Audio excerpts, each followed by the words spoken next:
Il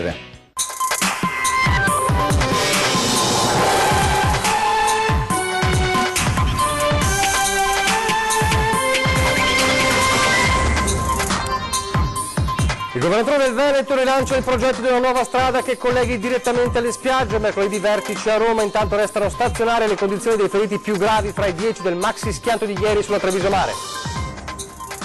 Incendio oggi nell'azienda dell'ex sindaco di Aversa e parlamentare Giuseppe Covre a Gorgo al Monticano, a fuoco un contenitore in cui era stoccata polvere d'alluminio.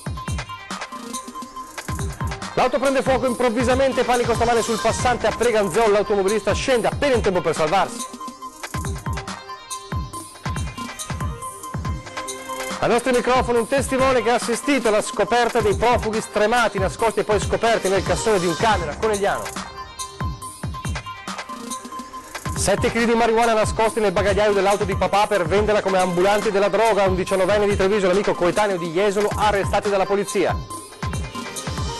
Sabato al via i saldi estivi, ma i cittadini sono alle prese con la stangata su bollette di luce e gas scattata proprio in questi giorni. Secondo Confcommercio l'impennata avrà conseguenze pesanti sugli acquisti. Ieri il matrimonio tutto in casa Lega tra la sindaca e deputata Angela Colmellere e l'assessore regionale Giampaolo Botaccini. Telespettatori di Antena 3, buonasera, buonasera e bentrovati all'edizione trevigiana dei nostri telegiornali che si apre parlando di traffico e di strade verso il mare in quest'estate che si preannuncia ancora una volta intensa proprio sul fronte del traffico verso le spiagge e a rischio ovviamente di incidenti, di code di incidenti come quello molto grave avvenuto ieri sulla Treviso Mare con 10 feriti, alcuni dei quali gravi, le loro condizioni sono stazionarie. Per questo oggi il governatore del Veneto ha rilanciato l'idea, il progetto di una via del mare. Sentiamo. Via del Mare, una strada di cui si parla da anni, una strada di cui non si può più fare a meno. A rilanciare il progetto di un'autostrada o comunque di una via ad alto scorrimento che porti turisti e vacanzieri sulle spiagge iesolane senza pesare sulla viabilità ordinaria è il presidente Luca Zaia.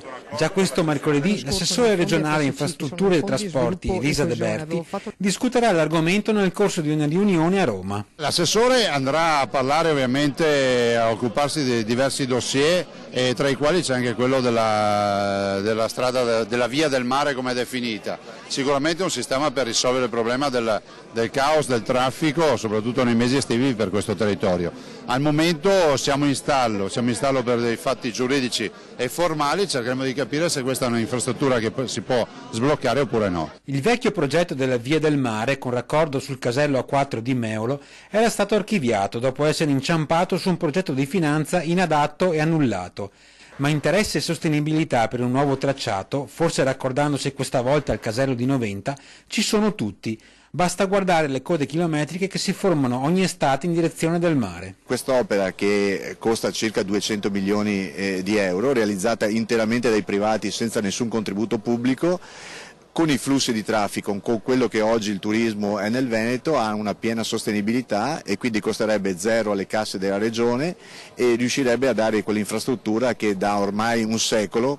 Vi ricordo che l'ultima strada fatta per arrivare è del 1930, quindi dopo un secolo finalmente avremo una strada per portare alle spiagge. Un alleggerimento del traffico che significherebbe anche un aumento della sicurezza, diminuendo magari la frequenza dei gravi incidenti che si verificano sulle strade che portano al mare, come quello lungo la Treviso Mare, zona Caposile, che ieri mattina ha coinvolto 3 auto e ha provocato 10 feriti, 5 dei quali ricoverati in gravi condizioni. Poco dopo le 7:30, per cause da accertare, si sono scontrate una Mitsubishi Colt e una Renault Clio. Violentissimo l'impatto, con carambola e rovesciamento di uno dei mezzi sull'altro, ed un terzo, una Volvo, finito nel fossato. Un groviglio di lamiere dal quale i vigili del fuoco hanno estratto i 5 giovani che erano a bordo della Colt, tutti della provincia di Treviso, di ritorno dopo aver trascorso la nottata a Jesolo. Fra di loro grave un 20enne di paese ricoverato in codice rosso a Padova ed un altro di Caerano in terapia intensiva a Mestre. Nella Clio viaggiavano una donna vicentina 35enne, in prognosi riservata al Caffoncello di Treviso, la sorella ed un bambino di 11 anni che ha riportato diverse fratture. Lunghe le code formatesi in direzione mare a seguito della chiusura della strada per le operazioni di soccorso e rimozione dei mezzi. La cronaca ci porta adesso a Gorgo al Monticano con l'incendio nella tarda mattinata di oggi nell'azienda di Giuseppe Covra, ex sindaco di Oderzo ed ex parlamentare, a Gorgo al Monticano. A fuoco un contenitore in cui era stoccata polvere di alluminio.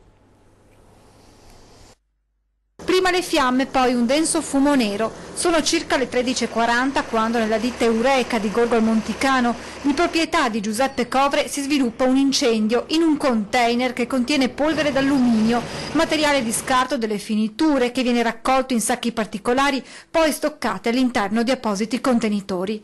L'alluminio però quando raggiunge elevate temperature può prendere fuoco. Sarebbe stato quindi probabilmente un caso di autocombustione ad aver causato le fiamme. Immediato l'intervento dei dipendenti dell'azienda che con gli idranti sono riusciti a contenere l'incendio. Pochi minuti dopo sul posto sono arrivati anche i vigili del fuoco di Motta che hanno completamente spento il rogo. Da quanto emerso sembra che le fotocellule che dovrebbero entrare in funzione in questi casi siano scattate in ritardo. Sul posto anche i tecnici dell'ARPAV che hanno escluso possibili rischi di inquinamento. I cassoni erano posti a distanza di sicurezza come previsto dalla normativa, quindi salvo il reparto più vicino all'incendio chiuso per consentire le operazioni di spegnimento, il lavoro nell'azienda è proseguito regolarmente.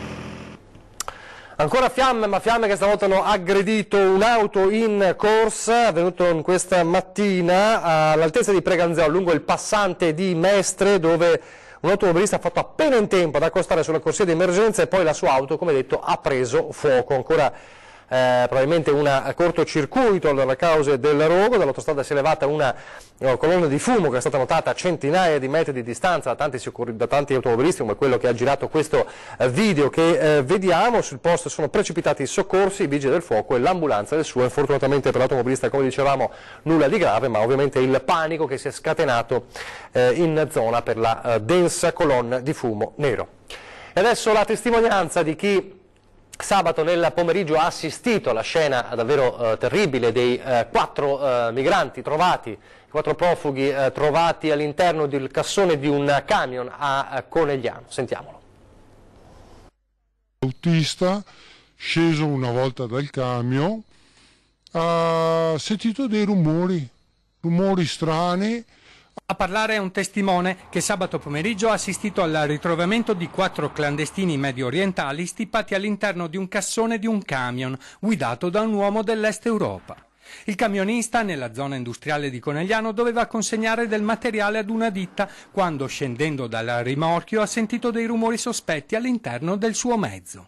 Il camionista, quando ha scoperto che all'interno del suo mezzo c'erano delle persone, è rimasto esterrefatto? Lui sì, è rimasto esterrefatto.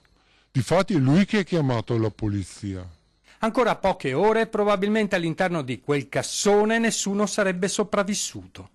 Ormai l'occhio praticamente aveva la pupilla dilatata e bianco, ormai mancava pochissimo e andavano anche loro. Quell'interminabile viaggio poteva rivelarsi fatale per i 4 migranti, una fuga dai loro paesi d'origine iniziata per disperazione, senza valutare a fondo i rischi che potevano correre. Cosa vi ha fatto pensare vedere delle persone così uscire da un camion in estrema difficoltà? Disperazione, affrontare un viaggio così e portarsi quasi al termine della vita è terribile vederli. I 4, probabilmente afghani e pakistani, sono stati trasferiti in pronto soccorso e poi in commissariato per le procedure di identificazione. Uno di loro è un minore non accompagnato, per questo sarà presto affidato ad una comunità locale.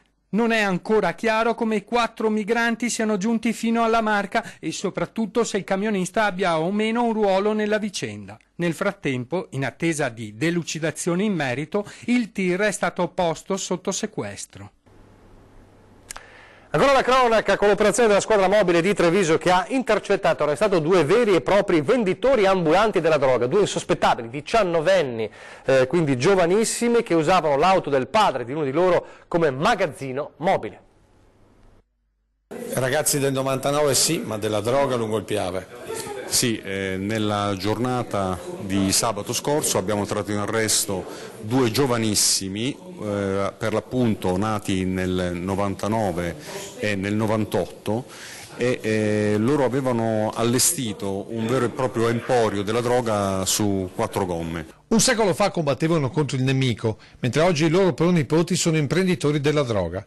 18-19 anni, con un vero e proprio negozio di stupefacenti su gomma nel baule dell'auto di papà. E questa è la storia di 2 giovanissimi, un trevigiano dal cognome molto conosciuto in città del 99 e un sandonatese, ma da tempo residente a Jesolo, del 98, fermati ed arrestati dagli agenti della squadra mobile trevigiana. Non un controllo a caso, ma l'ennesimo risultato di una serie di indagini sul mondo dello spaccio in città e in provincia, che nello specifico ha portato a fermare domenica sera una punto nera con gli occupanti che hanno subito dato segni di nervosismo alla richiesta dei documenti. Tutto nella normalità però, fin quando gli agenti non hanno chiesto di aprire il baule dell'auto. Avevano all'interno del baule 7 kg di marijuana, circa 7 kg di marijuana.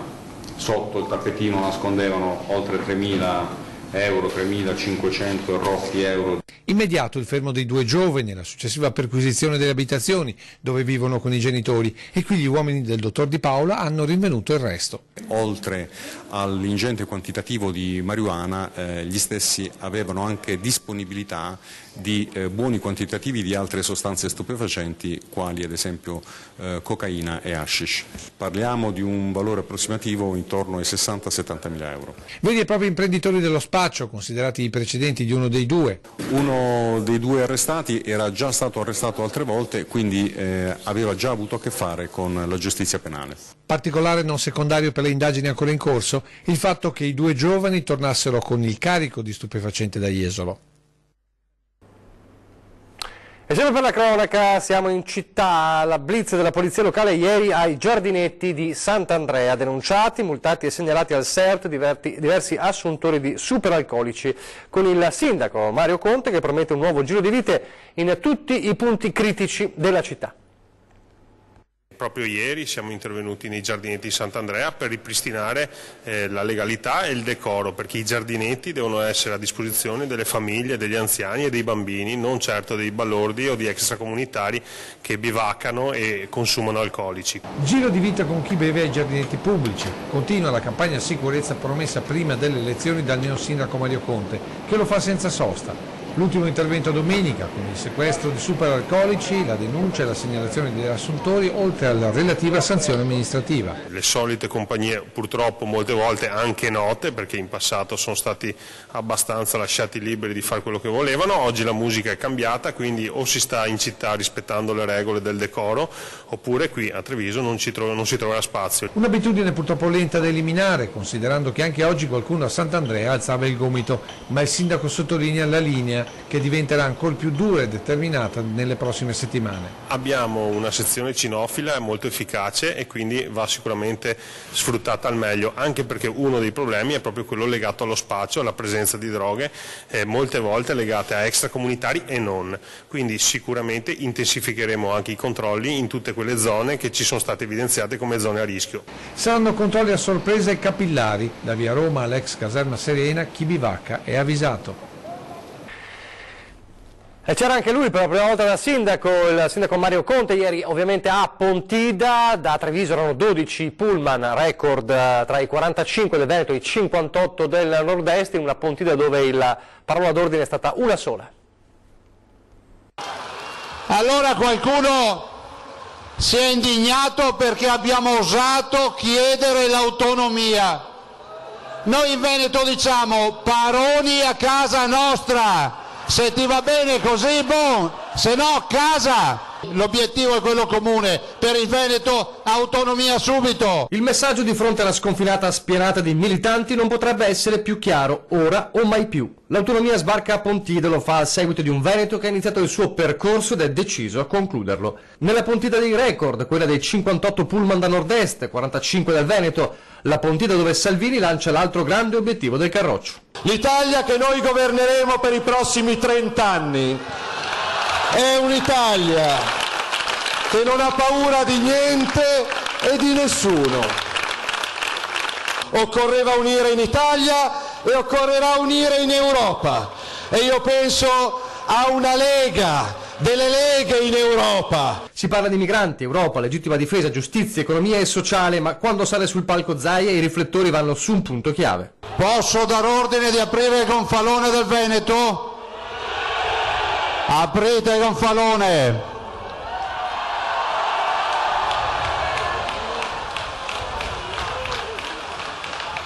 Questo leone che vedete ha 1100 anni di storia, è l'unica bandiera nella quale c'è la parola pace. Noi non siamo dei guerrafondai, però siamo molto incazzati perché vogliamo l'autonomia in Veneto. Zaia ricorda il plebiscito del 22 ottobre 2017 e poi guarda avanti. Per la regione firmo io e poi ho detto ma per il governo firma Erika Stefani, una veneta ad hoc, ministro per gli affari regionali, ma io lo chiamo già il ministro per l'autonomia. Non abbiamo scuse. E a me aspetta un compito, è un compito che sento, ma lo sento veramente. Perché prima di tutto, prima di essere ministro, prima di essere senatore, io sono una veneta, siamo cresciuti con l'anima dell'autonomia. L'autonomia non è egoismo, l'autonomia è una grande opportunità che ci viene concessa, è il grande spirito di libertà, ma è anche spirito di responsabilità. La responsabilità di chiudere il percorso senza se e senza ma. Non abbiamo scuse, ora o mai più. L'autonomia, ora o mai più. Nel frattempo sull'altro fronte, per il Veneto e per la Marca soprattutto, arriva però lo schiaffo dal Comitato Internazionale per il no al Prosecco, le colline del Prosecco come patrimonio UNESCO, meglio un rinvio l'anno prossimo. Noi lo vediamo come un bicchiere mezzo pieno, nel senso che c'è stato un rinvio all'anno prossimo a Baku 2019 e siamo sicuri che in quell'occasione finalmente il nostro territorio diventerà patrimonio dell'umanità. È ottimista il sindaco di Conegliano Fabio Chiese dopo che ieri in Bahrein la commissione designata a decidere se le colline del Prosecco Conegliano Valdobbiadene sarebbero diventate patrimonio mondiale dell'umanità alla fine ha rinviato la pratica 2019. Eppure sarebbero bastati 2 voti in più per festeggiare il prestigioso riconoscimento. La maggioranza richiesta, infatti, per l'iscrizione immediata nel registro UNESCO era di 14 su 21 paesi componenti del comitato. Abbiamo avuto il beneplacito di 12 stati, ne sarebbero serviti 14, per cui eravamo veramente vicini, ma non c'è stata un'esclusione ma solamente un rinvio. Fosse stata un'esclusione sarebbe stato molto più grave. Un rinvio vuol dire che insomma metteremo a posto i dossier, si lavorerà ancora. Sarà dunque necessario rivedere interamente il dossier e collaborare con ICOMOS, il comitato tecnico che di fatto ha affossato nell'immediato le speranze del consorzio di OCG. Se anche la Regione si dice ottimista, visto che vi è stato un rinvio con delle osservazioni al dossier originale, diversa la lettura dei rappresentanti dell'opposizione in Consiglio regionale. È la terza bocciatura incassata dalla Regione, davvero non capisco l'entusiasmo di Zaia e Corazzari, convinti che riproponendo il dossier l'anno prossimo finalmente otterranno il bollino UNESCO. Serviranno ulteriori studi e altri soldi, dice Andrea Zanoni del Partito Democratico. Anche il Movimento 5 Stelle con il consigliere regionale Simone Scarabel punta il dito contro la spesa finora sostenuta. La Regione, dice Scarabel, ha speso nel corso degli anni 1 milione di euro per formalizzare questa candidatura. A chi esulta per questa sconfitta, continua l'esponente pentastellato, voglio ricordare che non c'è affatto da far festa per una bocciatura di un territorio meraviglioso, uno dei tanti che compongono questo nostro inimitabile Veneto. Ne va del futuro dei Veneti, non si scherza su questi temi. Zaia passerà, conclude Scarabel, il Veneto resta. E adesso una brevissima pausa pubblicitaria.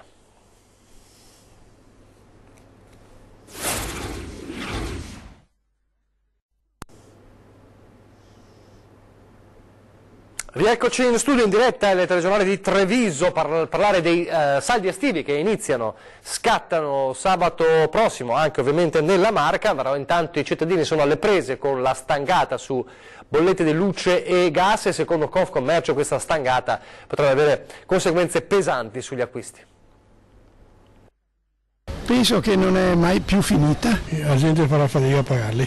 Di solito era che quando d'estate calava i soldi da pagare, adesso invece hanno fatto la nuova formula che dobbiamo sempre pagare. Cittadino medio cosa deve fare? Cerca di difendersi in qualche maniera, di resistere e andare avanti. Non c'è mai un momento giusto per una stangata, ma questo è davvero il momento sbagliato. Bollette di luce e gas in impennata e la rabbia dei consumatori si mischia a quella dei negozianti perché sabato prossimo scattano i saldi estivi. Confcommercio stima che ogni famiglia spenderà in media per abbigliamento e calzature poco meno di 230 euro, ma è una stima, peraltro inferiore alla media nazionale, altamente virtuale perché l'aumento delle bollette potrebbe pesare non poco sulla scelta degli acquirenti. In questi giorni alle prese con la stangata. Un furto ai danni del cittadino che paga le tasse.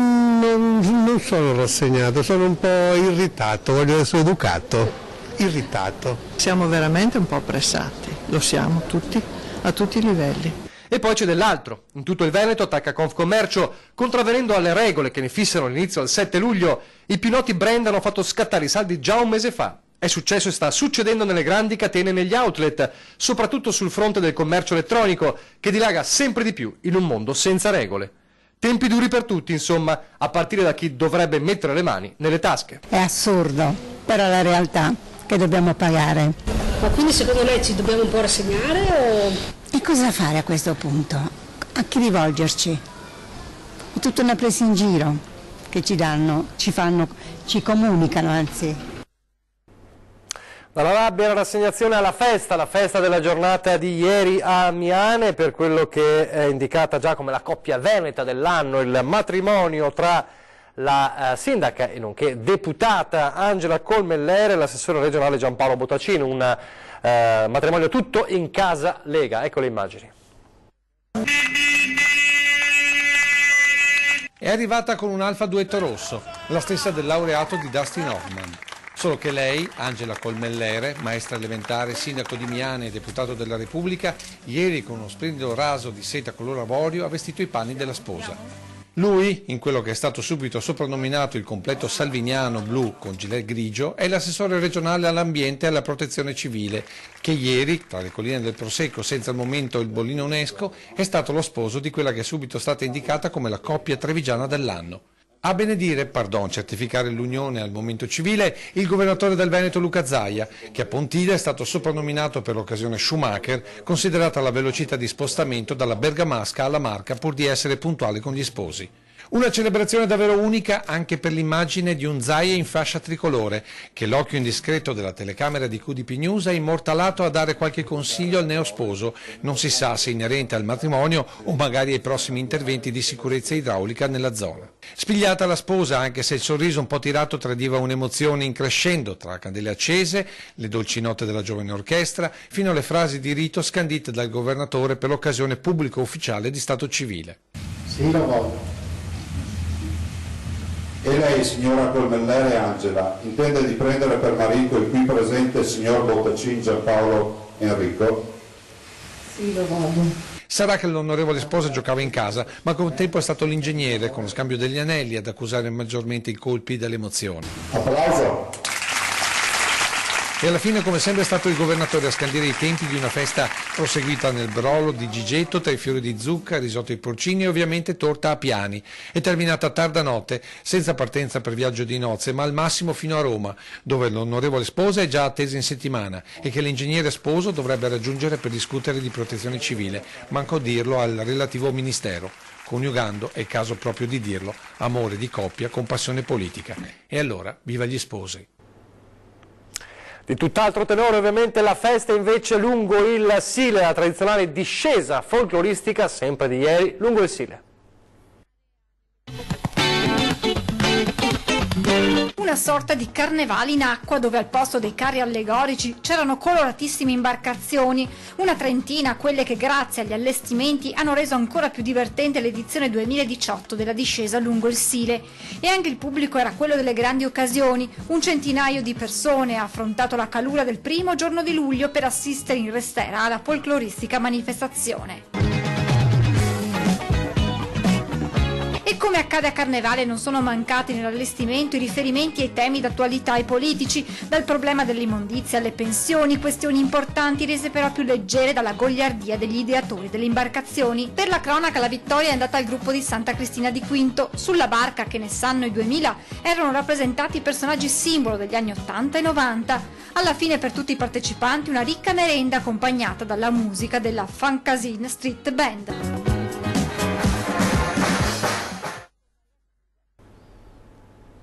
Siamo in chiusura, 20:10 fra pochissimo, riflettori puntati sul porto di Venezia, ospite d'eccezione di Ferdinando Varino. 20:10 è infatti Pino Musolino, il presidente dell'autorità portuale di Venezia, e poi alle 21:15 Ring, la politica alle corde, torna il talk show di Antenna 3, l'impero di Salvini è il titolo della puntata di questa sera, leader del Carroccio che sogna, come abbiamo visto, una Lega delle Leghe e un governo verde addirittura di 30 anni, dopo Pontida lo schiaffo sull'accoglienza e la flat tax. Ne parliamo con gli onorevoli Roger De Menech del Partito Democratico e Paolo Paternoster della Lega, e poi con Carmine Bianco del Movimento 5 Stelle e Paolino Barbiero della CGIL Pensionati. È davvero tutto, vi lascio alle previsioni del tempo, grazie per averci seguito e arrivederci.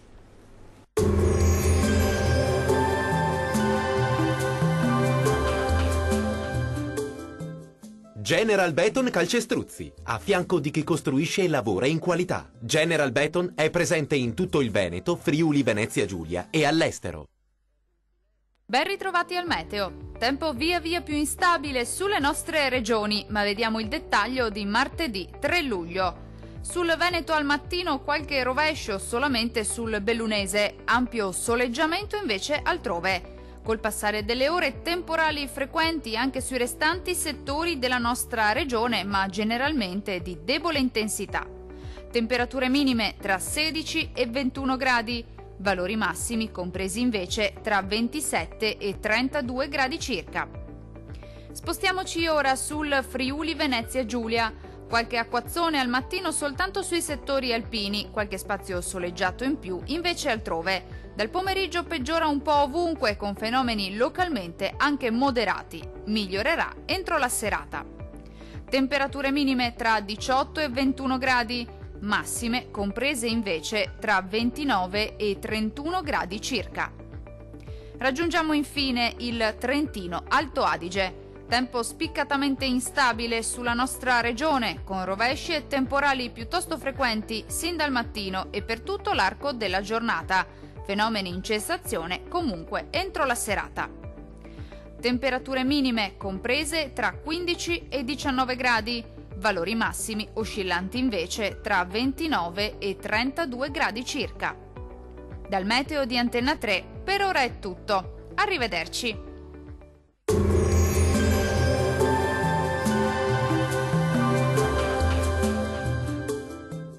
General Beton Calcestruzzi, a fianco di chi costruisce e lavora in qualità. General Beton è presente in tutto il Veneto, Friuli, Venezia Giulia e all'estero.